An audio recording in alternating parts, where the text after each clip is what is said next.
Hi everyone, welcome to the Hindu daily newspaper analysis in under 10 minutes by JTS Institute. Here are the must-read articles from today's newspaper that is relevant for your UPSC preparation. Let's dive right in. The first article is Chinese shenanigans on Arunachal Pradesh. As you know, the issues between India and China related to our state of Arunachal Pradesh has been long-standing. And since it is going to be an important topic for UPSC aspirants, let me give you a quick brief on why it is so. We can say that the interest of China in Arunachal Pradesh can be categorized into 4 different issues. First is territorial dispute. China has long claimed that Arunachal Pradesh, which it refers to as Southern Tibet, is part of its territory. This has led to a territorial dispute between India and China. The second is strategic location. Arunachal Pradesh is strategically located at the tri-junction of India, China and Bhutan. It also shares a long border with Tibet. So, China's interest in the region is partly driven by its desire to secure its border with India and to protect its territorial integrity. The third is natural resources. Arunachal Pradesh is rich in natural resources, including timber,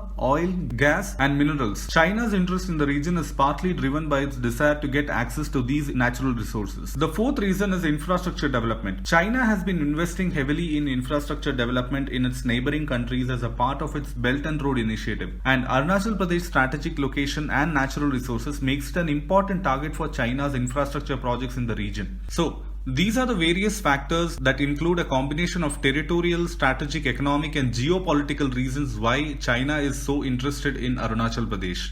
And that is why Arunachal Pradesh is going to be an extremely important topic for UPSC aspirants. The next article is Jamnagar to Kanchipuram, mapping India's export hotspots. I've added this article as a must read because very rarely do we see articles which are purely data driven, especially on exports, manufacturing and so on. And this article is a completely data driven article on India's exports and how it is also concentrated in certain regions. For example, Jamnagar in Gujarat, the concentration of petroleum products export is 67% of India's exports. Whereas in Gujarat, Surat, precious stones and jewelries concentrate give an output of 36% of India's overall exports. Similarly, Gautam Buddha Nagar in Uttar Pradesh is churning out 26% overall of India's smartphones and electronic parts exports. And out of India's exports of vehicles, Kanchipuram in Tamil Nadu is giving out 21% overall of India's vehicle exports. Such a data-driven article about where we have export hotspots and what is the place, the state, as well as what commodity is being exported from that area is actually important for you to give it as an example in your mains answers as well, and also related to prelims and your interviews, where if you are from any of these districts or areas in our country, you are definitely going to be asked about the importance of your district and so on. The next article is India to host summit on Buddhism. On the 20th and 21st of April in New Delhi, India will be hosting an international summit on Buddhism. Over 170 delegates from 30 countries including Mexico, Cambodia, Laos, Thailand and Japan are expected to participate in this summit, with the largest number of delegates from Sri Lanka 20 and Vietnam 30 delegates. I have added this article as a preemptive reading because once the summit concludes, we can expect any matter of importance that might be significant to the UPSC exam. The next article is Russia seeks to right huge trade imbalance. Quoting the Deputy Prime Minister of Russia, Denis Valentinovich, the country wants to import manufacturing equipment including machinery from India to replace the West. I am adding this article as a must read because here we are going to have a high-level discussion and possibly a future trading with India and Russia using rupee or ruble and not the US dollar. Understand that the importance is not about moving away from US dollar,